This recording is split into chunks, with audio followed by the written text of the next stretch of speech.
Bir sabah uyandığınızda, size yıllar önce ölen çocuğunuzun cesedinden parçalar alındığını öğrenseniz, ne hissedersiniz? Hem de hiçbir bilginiz ya da izniniz olmadan. 1950'li yılların Amerika'sında bilim ve güvenlik adına yapılan her şeyin mübah sayıldığı bir dönem yaşandı. İşte o dönemlerde sessiz sedasız yürütülen bir proje vardı. Project Sunshine. Kulağa masum gibi gelen bu isim, aslında insanlık tarihinin en karanlık araştırmalarından birini saklıyordu. Devlet destekli bilim insanları, nükleer patlamaların insan vücudu üzerindeki etkisini incelemek için binlerce ölü bebekten ve çocuktan kemik örneği topladı. Ama sorun şuydu: ailelerin hiçbir şeyden haberi yoktu. Bu videoda Project Sunshine'ın perde arkasını, kullanılan yöntemleri, nedenlerini ve sonuçlarını tüm gerçekliğiyle ortaya koyacağız.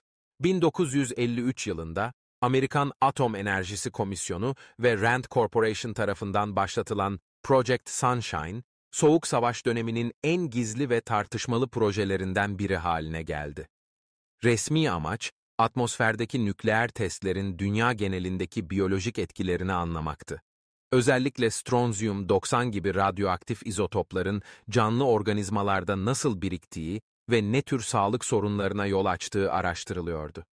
Bu proje, aslında geniş çaplı bir biyolojik analizdi.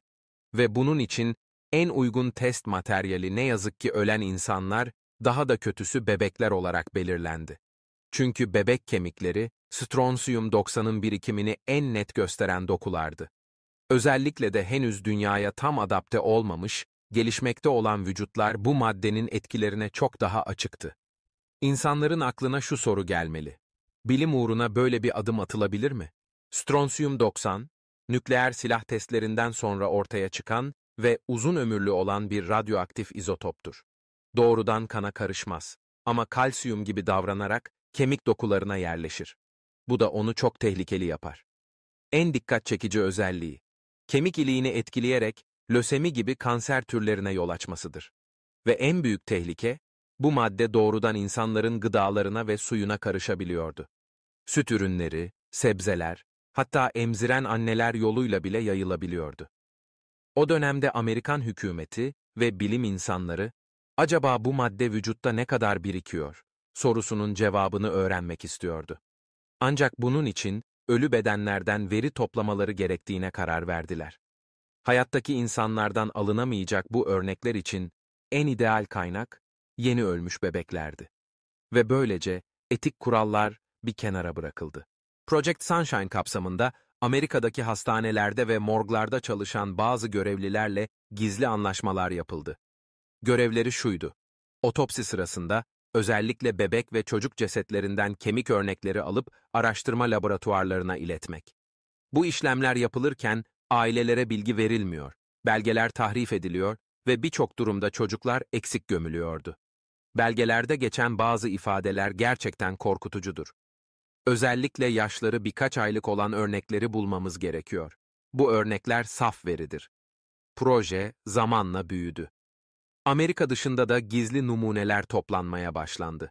Kanada, İngiltere, Güney Amerika ve hatta Avustralya gibi ülkelerden de örnekler alındı. Toplamda 1500'den fazla vücut parçası üzerinde analiz yapıldığı tahmin ediliyor ve tüm bunlar kamuoyundan tamamen gizli tutuldu.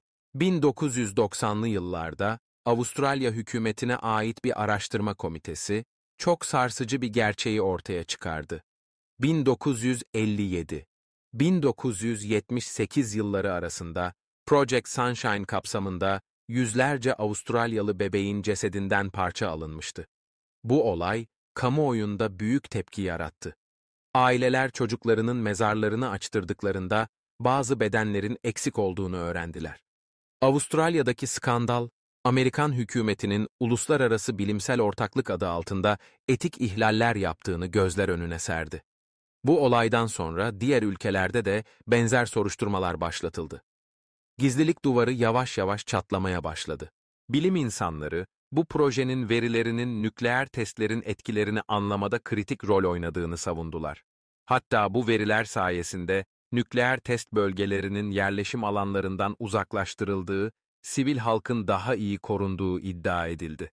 Ama bu bir başarı mıydı, Yoksa bilim uğruna yapılan bir tür insan ticareti miydi? Sadece Project Sunshine değil. Aynı dönemlerde benzer birçok karanlık proje yürütüldü. Tuskegee deneyi, siyahi erkeklere frengi verildi. MK Ultra, zihin kontrol deneyleri. Radiation experiments, bilinçsiz insanlara radyasyon verilmesi. Project Sunshine, bu zincirin en sessiz ama en insani yönü, en ağır olan halkasıydı. Bilim, hayatımızı daha iyi hale getirmek için var. Yeni keşifler, tedaviler, teknolojiler ve daha fazlası insanlığın ilerlemesini sağlayan temel taşlar arasında yer alıyor. Ancak bilimin bu gücü, etik ilkelerle sınırlandığında gerçekten insanlığa hizmet edebilir. Eğer bilimsel çalışmalar etik dışı yöntemlerle yürütülürse, ortaya çıkan sonuçlar insanlık için fayda değil, büyük zararlar getirebilir. Project Sunshine'da tam olarak bu ikilemin merkezinde yer alıyor. Bilimsel merak ve devlet güvenliği ile bireysel haklar ve etik değerler arasındaki çatışmanın çarpıcı bir örneği. Bu uygulamalar, etik bilincin ve insan haklarının neredeyse hiçe sayıldığı bir yaklaşımı temsil ediyordu. O dönemde ulusal güvenlik gerekçesiyle yapılan bu tür gizli projeler kamuoyundan saklandı. Bilim bizi ileri taşır. Ama etik olmazsa o bilim insanlık değil, felakettir. Bugün Project Sunshine yalnızca bir bilimsel araştırma olarak değil, aynı zamanda insanlık tarihinin en ciddi ahlaki sınavlarından biri olarak görülüyor. Ve şu soru hala güncelliğini koruyor. Devletlerin güvenlik adına ne kadar ileri gitmesine izin verilmelidir? Eğer bu videoyu ilginç bulduysan, beğenmeyi ve abone olmayı unutma. Yorumlara etik nerede başlar, nerede biter yazarak düşünceni bizimle paylaşabilirsin.